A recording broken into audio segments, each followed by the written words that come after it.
Oh, hello, how are you doing? Well, I want to just add a little more to my topic of Babylon the Great and bring in another one of Daniel's vision.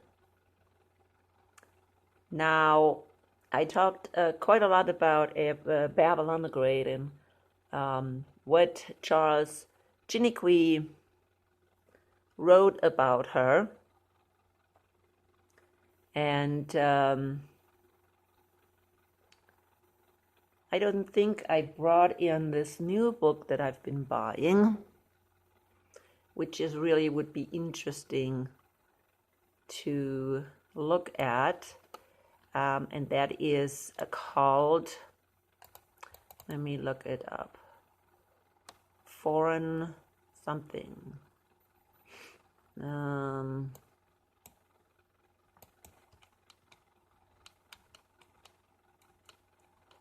It's a book that was published in 1855, but Charles Chiniquy actually got a publication from 1835. That's what he quoted in his book, 50 Years in the Roman Church.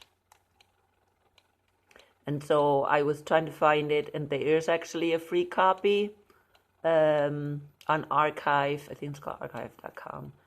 And so I got that. It's called Foreign Conspiracy Against the Liberties of the United States. Maybe he changed it. I think Chiniquy says conspiracies against the liberties of the United States.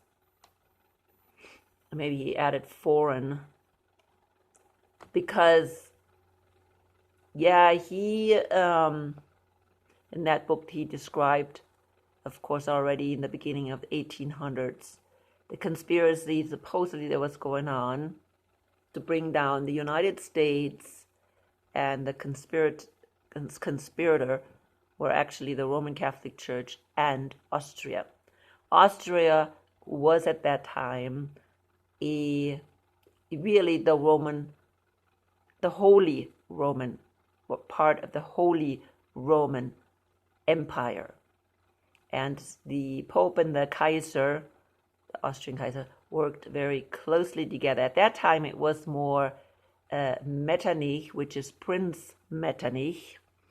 And that was during the time of it was also Napoleon's time, because Metternich also then was politician in Austria during Napoleon's time.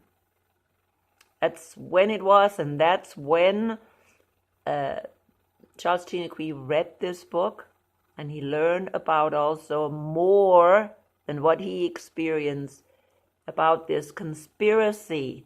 Now people say, oh, conspiracy doesn't exist. Yes, conspiracies happen all the time, people. All the time. People conspire against other people all the time. Don't give me that nonsense that conspiracies don't exist. And they have always existed, and today I want to talk about these conspiracies. In other words, conspiracy, of course, when people plan to bring down or hurt or harm other people. That's what I'm talking about. And that always happens. Okay, whether it's your neighbors conspiring against you, bringing you down, and whatever they do, your family members, friends even, other people, governments conspire against other governments. Isn't that what we're having still today? Making plans to bring the other people down and lying about them, and creating false flags and blaming other countries. I mean, it's the same thing. It has happened and happened and happened and happened. And that happened during the time of Charles Chiniquy as well, and this guy called, I didn't even tell you, Samuel F.B. Morse. I will put the book underneath. And so this Daniel Samuel F.B. Morse. He was writing about this conspiracy. Well, it's conspiracy. It's the way Austria, who was at that time buddy with the Pope, okay, because the Pope gave the monarchs the power, the monarchy the power.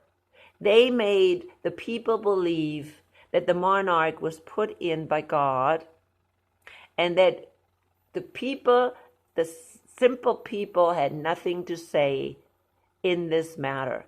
They had to blindly obey the monarch, blindly obey the Pope. And that is what the Pope's idea is, okay, about how people need to act. They need to be in obedience to authorities. I know a lot of people are now telling me, oh, but that's what Romans says. Well, you should really read it. And know, we are under authority as long as we can without interfering with God's rules. God's rules come first, not the rules of worldly authorities or even the Pope. The Pope calls himself representative of Christ. If he is the representative of Christ, the vicar of Christ, then he needs to act in accordance to the Bible and not interpret the Bible the way he wants. And that's important. But the Pope doesn't do that. And this is really, this little book, read it, has kind of helped me understand the mindset of the Roman Catholic Church and how that mindset was, of course, then projected on the worldly powers in order for them to stay in power. He writes here about something they put in the Catechism of Poland during that time in order, should I say, to beat the public into submission. We know that Poland is mainly Catholic. And so when you train and condition people to believe that they have to be obedient and under authority of the monarch, which at the time was the Tsar people, then you can understand what is going on here. And anybody who has that mindset, we need to almost beat these peasants into submission. Okay? We have the right, we monarchs have the right to beat these peasants into submission. That is not from Jesus. That is from Satan. So when the vicar of Christ, or the Pope says he's the vicar of Christ, he is actually mocking Christ. He's mocking God. Because that is not what God's intentions are. God's intentions are for us to be free to choose, and that's exactly what is laid down in our Constitution. Freedom of speech, freedom of choice. And that's why there is such a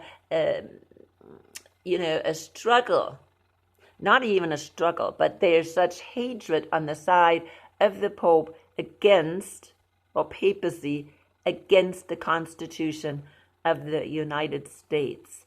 And Charles Tiniqui recognized that immensely.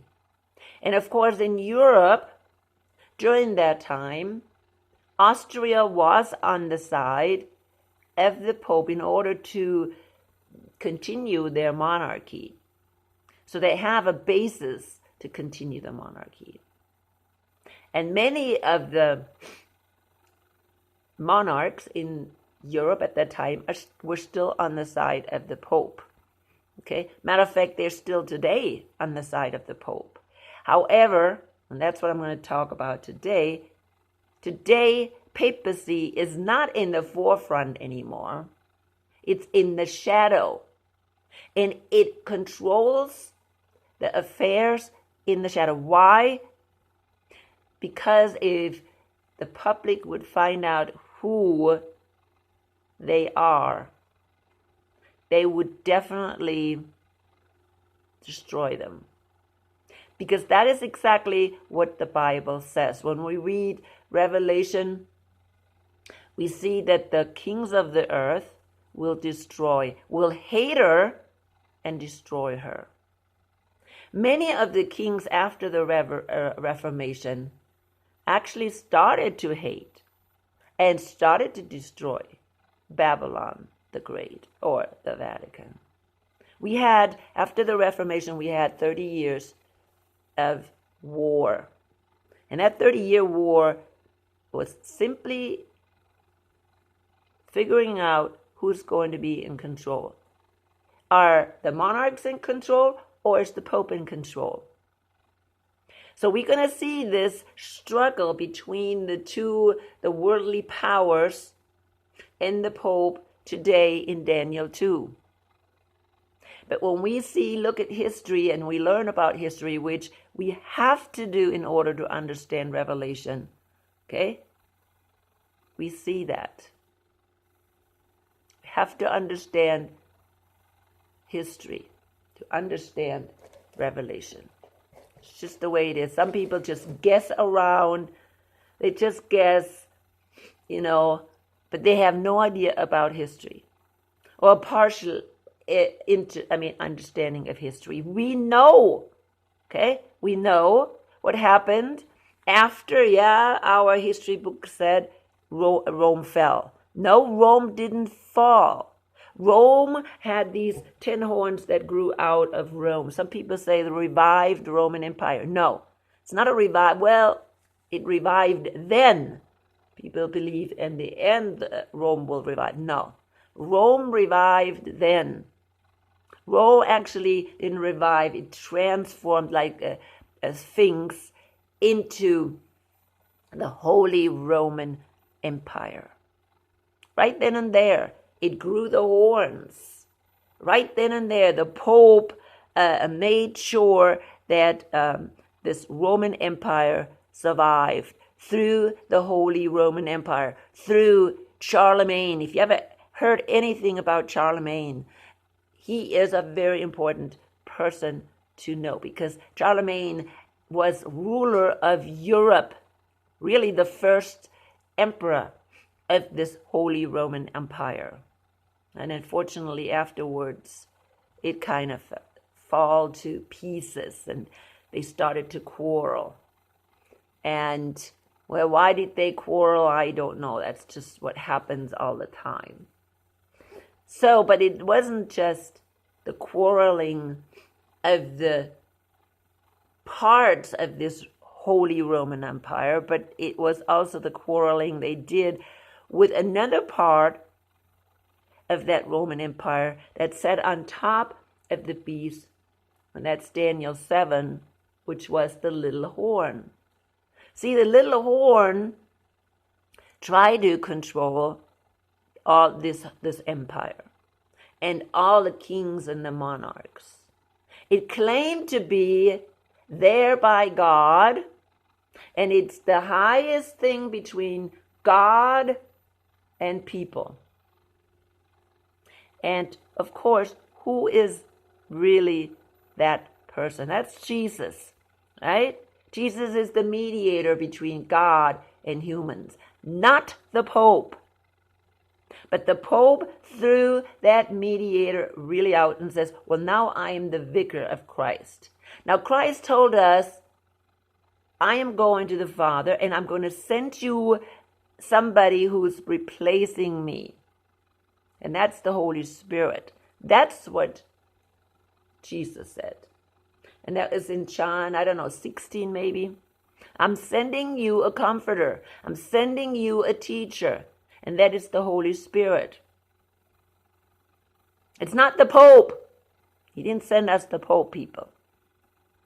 But the Pope steps in and says, I am now the vicar of Christ. I am the mediator between God and humans. And so he is the one underneath God that can make all the decisions for God, for Christ, he says. But it's not true. He is really an anti-Christ. Yes, anti-Christ, against Christ. Because what he is really teaching are not the principles of the Bible, are not the principles of Jesus, but really the principles, and I'm going to say it the way it is, of Satan. And I'm not trying to put anybody down. No, I'm not doing that. Just saying it the way it is. Look at the principles of the Pope compared to the principles of Jesus. They're opposed. They're absolutely opposed. Watch my last video. Okay? Watch my last video. Opposed. Jesus wants us to have freedom. Jesus wants us to make free choices. Jesus wants us to really be responsible. Jesus wants us to be saved. Jesus doesn't want us to be punished. Jesus didn't give us hell to be punished in. He gave us salvation. So exactly the opposite, very opposite of what the Pope is standing for. And that's why the Pope is so opposed to the Constitution of the United States, because it stands for the right of the people. The Pope does not believe that we're all equal before the law. No, he wants to make the law. He is the one higher up. And then right underneath him are the monarchs, or what we have today in the United States, the president. What kind of attitude does our president have today? He thinks he can make all the decisions, and we are just supposed to be blind followers. That's what he has shown us in the past 2 years. Since he has been president, that's what he's been showing us.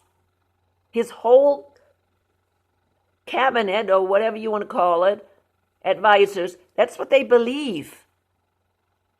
Whoever's behind him, that's what they believe.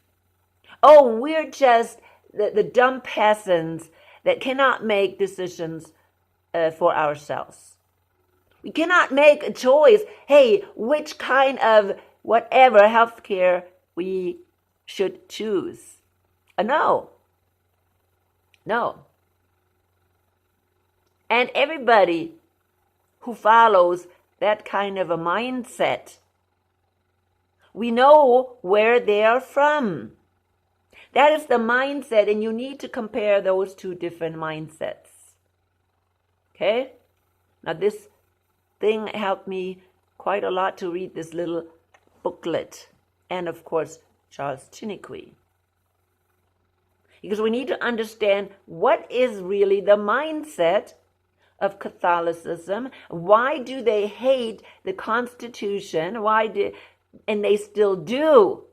Okay? Make no mistake. Just because they're hiding in the shadow does not mean it is any different. Why is Biden so hateful? And he is. Okay? Against the free will of the people. Where is that coming from? Many people, they go, oh, that's from the elite. And they say, oh, it's all Bill Gates' fault. Oh, it's all Klaus Schwab's fault. But dig deeper. Where does this, really this deep, should I use hate? Please, if you animosity against the freedom for the ordinary people. Where does that come from? Where's it coming from that some people think they can rule over somebody else? Well, we see it clearly, of course, here in this little booklet. That was the idea of the monarchs, right? Of the elite then, right? The blue blood, that they were better. Why? Because the Pope told them. Where do you think they got this idea from? Where do you think the Pope gets the idea that somebody is more privileged than other people? And that the masses have to be slaves to these privileged people? Where do you think that idea comes from? That idea does not come from God. So, yeah, should I mention the name? Where it comes from? The adversary of God? That's where it comes from. That's why the Constitution is against God. I mean, the people who want the Constitution away against God. And of course, what is their plan, people? Their plan was, from the beginning, to bring down Protestantism. That was the plan from the Reformation. Counter-Reformation. You think they stopped that idea? You think they stopped it 150 years ago during Charles Chiniquy and during Abraham Lincoln? No, they did not stop it. They continued it. What was their plan? They planned to infiltrate into every aspect of the United States. First, the money. And what's his name? Abraham Lincoln knew that. Okay? That war was over money. Who's going to control the money? Charles Chiniquy said that, yes, the Jesuits were already in charge of the money in San Francisco. The next one, infiltration into the educational system of the Protestants. Bring those down. And I think that is the major thing that we have been seeing. Bring down the educational system, people. What do we have today? Oh, this is public school. This has nothing to do with the state or religion. Yeah, but who really meddled with our public education? You know, we hear sometimes that, oh, the communists did it. The communists. You know, we had this witch hunt, communist witch hunt during Kennedy's time. Oh, communism. It's just a distraction. It's a distraction, and still people, this haunting is still in people. And when they see anything, oh, the state is taking over. Oh, it's communism. No, it's not communism. It's Catholicism. That's what it is. It's Catholicism. Oh yeah, we can blame, communism. No, communism has been falling too. The Soviet Union fell. And who was there when the Soviet Union fell? It was again the Jesuits. It was still then the Pope. Who do you think Putin works with? The Pope, Klaus Schwab. Okay? No, communism is dead. What's not dead is Catholicism. And Catholicism from the beginning hated the Constitution. It publicly. Okay? No, of course they were trying to hide all these old writings from people that still saw it coming. But oh my goodness, I think the Protestants have closed their eyes a long time ago. I don't know if I said it in my last video, that they were still really opposed against Kennedy being a president because he was a Catholic. But Biden, they opened the door to Biden. Well, of course, they couldn't do anything. They'd rather had, this fake Trump, who is as fake as can be. I'd rather put him in. But since really the powers behind the scene. They are in charge anyways, and they, at this point, put in who they want. Well, actually, they put in, Trump too. But they made him look like he is actually for the Protestants when he isn't. He wasn't for the Protestants. He was a puppet for the Pope himself. People, you need to understand that. Okay? You need to understand that. So then now they put Biden in, and nobody could do anything because the system was already so rigged that they could put in anybody they wanted. Who is they? The Vatican, the Jesuits, who are the soldiers of the Vatican. At this point, we have no more democracy. They put in whoever they want. And look what has been happening for the past 2 years. They tried very hard to take our Constitution away. Our rights to choose, our rights for free speech. They took it away. They took it away.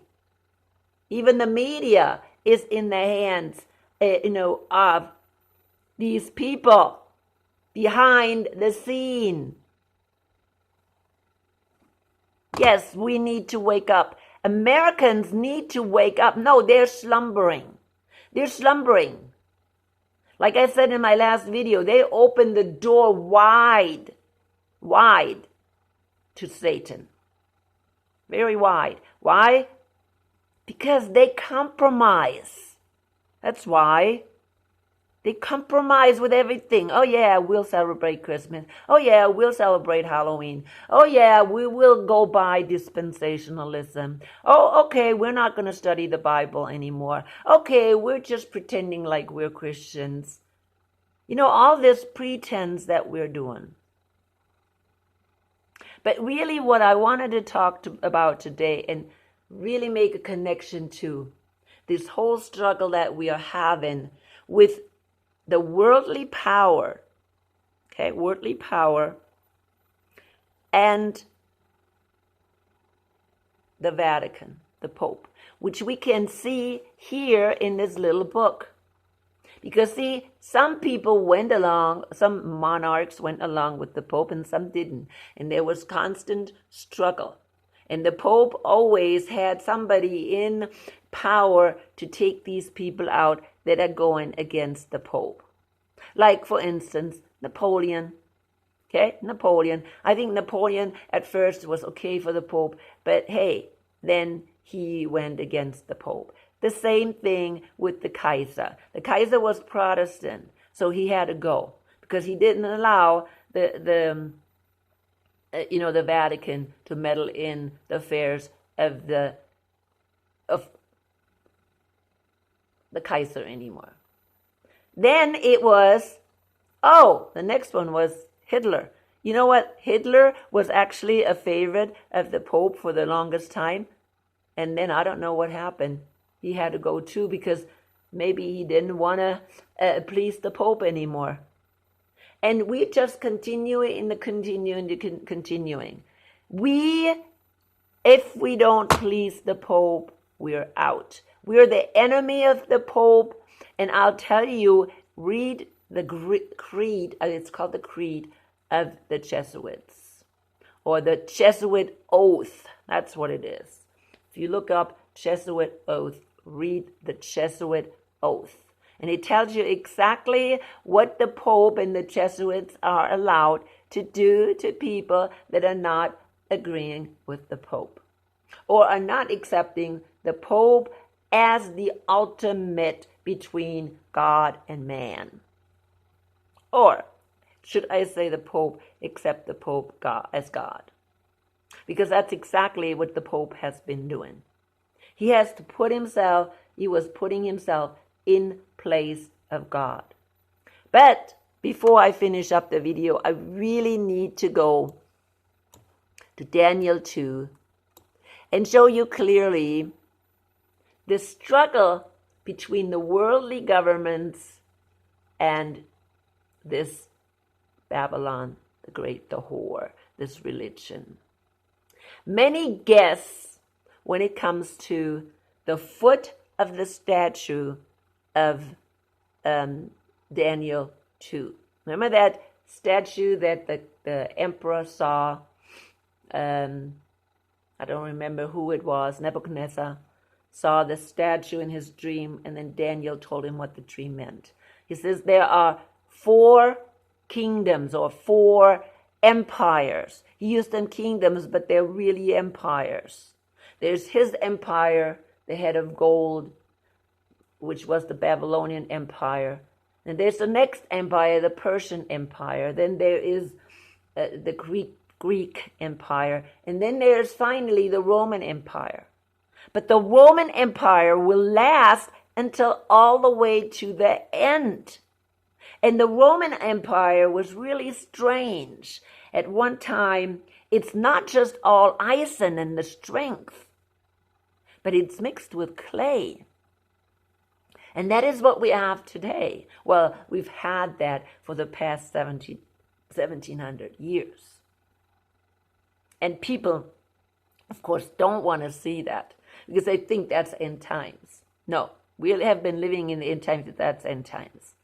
The iron and the clay, people guess and guess and guess.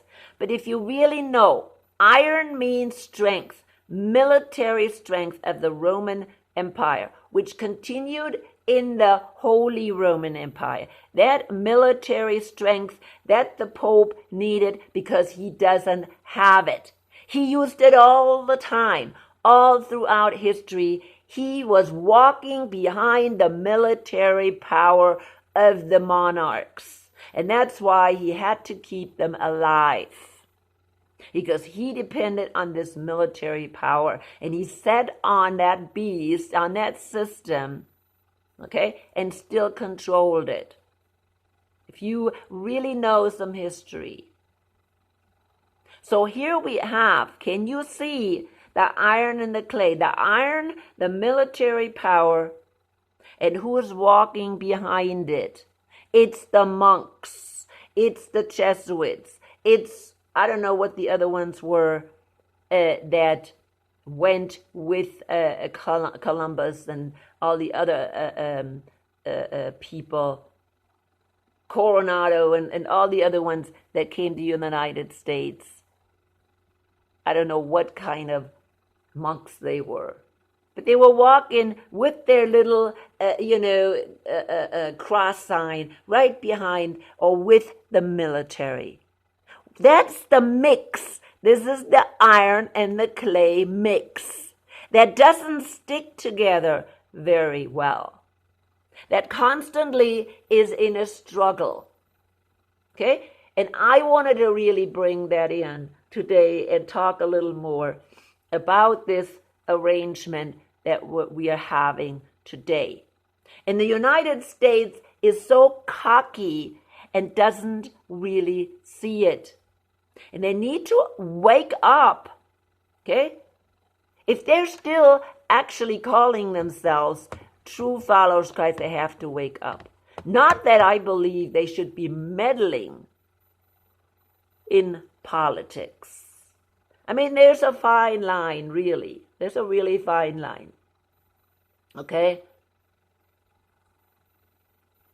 But our politics are corrupt today. Can we fix it? No, it's too late anyways. Okay? It's too late. Jesus is going to return. We have to pray right now that Jesus will return every year. Okay? There is no more, we cannot fix this whole thing.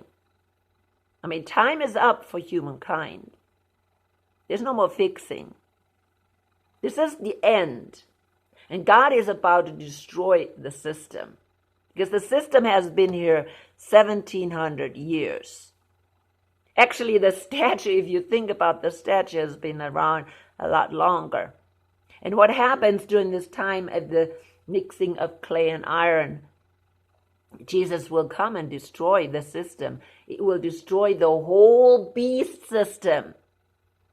which we are part of it too. We have allowed for this beast to not be like a lamb anymore, but to scream like a dragon. You understand? This beast that we're having right now, the beast out of the earth, which is the United States, or the false prophet, has already turned sour. The Protestants have not watched it. They have been easily deceived and misled. That's what has been happening the past 100 years, 150 years. Could it have been still changed during Abraham Lincoln's time? Maybe. If the Protestant would have been aware of what's going on. But no. Remember I started saying about the school system, who went in the school system to destroy our children, our Protestant children? Oh no, it's public school. Yeah. Do you know how corrupt our public school is today? You know what they're teaching our kids? I think you should know what they're teaching our kids. They are corrupt to the bone. And whose interest was that? Oh, yeah, the communists, I know. No, it's not the communists. It's Babylon the Great. She did plan this at least since Abraham Lincoln. Go in there, the Jesuits, go in there, destroy their kids. And you will destroy the country. Because that is exactly what is happening today. Why is somebody like Biden accepted? Why are these so-called liberals, people, they're so-called liberals, right? Aren't they for liberty? Aren't they for freedom? They want to do what they want. But they don't realize how, well, should I say he's a dictator? Yeah, he is a dictator. He's trying to dictate to people what they should be doing. And people, right now, they're already in not just the politics. They took over the media. We know that. If you have not seen that in the past 2 years, how the media was taken over by the same people, by the same powers. They are already taken over. They're not interested in free speech. They're not interested in free choice. They're interested in censorship. These liberals that actually call themselves liberals, people, and that is like beyond me. I mean, that is a warped mind. Okay? It's a warped. Where are we going, people? We're calling ourselves liberals, but at the same time, we want to censor other people. Where is that liberalism?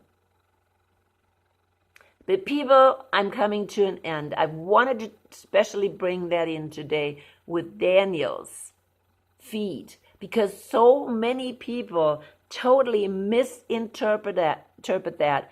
But if you know history and if you know what's really going on today, then you see clearly what this iron and this clay is. I know some people go crazy with this iron and clay, and they mix because it talks about the seed, mingles with the seed, and they say it has to do with fallen angels. Yeah, I can understand that. You know why? You know what the clay is? Do you know what the clay is? And I think maybe I need to bring that in before I finish up this video. Think about what the Vatican is. I have made videos about it. And I don't want to go into huge details. Look at some of my videos that I did on Revelation 12. When Satan and his followers were kicked out of heaven, what did they do? They established their kingdom. They infiltrated into not only the political powers, but specifically in the Vatican, because that is the little horn that now controls everything. Okay? Controls everything. And these fallen angels, they mingled. Okay? They mixed in that clay. They're part of that clay. Okay? And yeah, all that doesn't stick together. Clay doesn't stick together very good. It's brittle, and then it makes, of course, the iron mixture brittle too. So yeah, look at the clay, how brittle clay is. That is the seed that try to mix with humankind.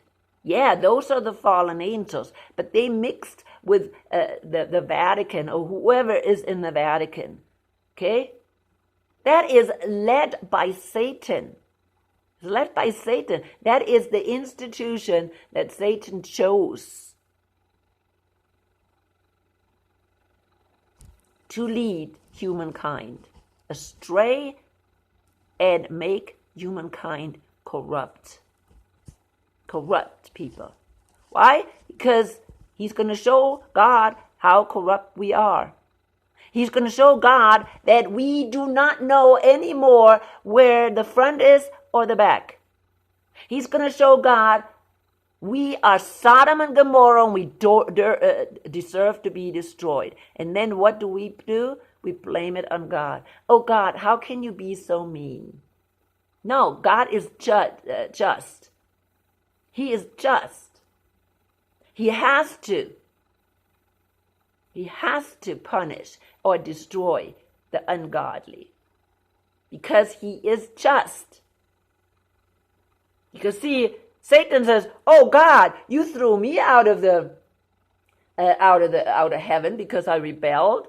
Well, it's not fair that you're not going to do the same thing with your humankind. Why are you treating humankind better than us angels?" See, that's what Satan is saying. And in order for God to be just, he has to do it just. People who rebel, who are enemies of God, they need the punishment. There needs to be consequences. I don't want to call it punishment because when people talk about punishment, they always talk about pain, inflicting pain. But punishment is just the result of you going astray. That's what punishment is. And yeah, that may not be very nice sometimes. But now I'm really coming to an end because I've been talking enough. Yeah, read this again, Daniel, so you can understand the statue. Because the statue is this political system since the time of the Babylonians. Yep.